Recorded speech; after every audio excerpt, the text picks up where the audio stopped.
শান্তিরক্ষী মিশনে বড় ধাক্কা খেল বিশ্ব। তহবিল সংকটের কারণে জাতিসংঘ 1/4 শান্তিরক্ষা সদস্য কমানোর সিদ্ধান্ত নিয়েছে। এর ফলে প্রভাব পড়বে অন্তত 9টি দেশ।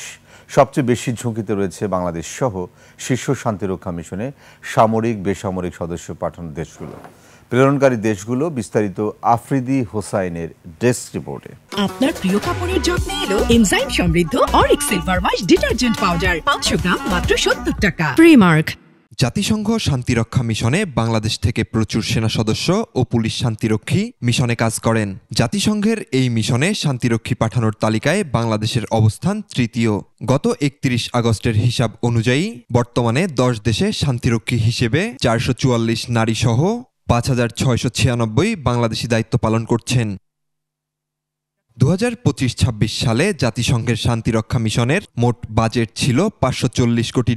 এর মধ্যে অনুদান হিসেবে $130 কোটি দেওয়ার কথা ছিল যুক্তরাষ্ট্রের, কিন্তু যুক্তরাষ্ট্র জাতিসংঘকে জানিয়েছে তারা বাজেটের অর্ধেক প্রায় $68 কোটি 20 লাখ দেবে।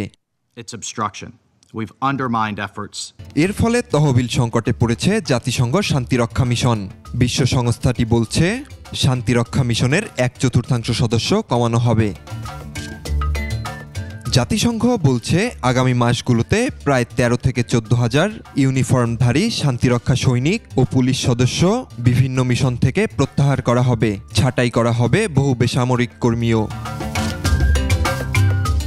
এই কাটছাঁটের প্রভাব পড়বে দক্ষিণ সুদান, কঙ্গো, লেবানন, কসোভো, সাইপ্রাসের মতো মধ্য আফ্রিকান দেশগুলোতে। জাতিসংঘ মহাসচিব অ্যান্তোনিও গুতেরেস ইতিমধ্যে খরচ কমিয়ে মিশন পরিচালনার পথ খুঁজছেন। তবে বিশ্লেষকরা সতর্ক করেছেন এই সিদ্ধান্ত বাস্তবায়ন হলে শান্তিরক্ষা কার্যক্রমের দীর্ঘমেয়াদী বিশ্বাসযোগ্যতা ও কার্যকারিতা নষ্ট হতে পারে। Afridi Hossain, desk report, 21 television.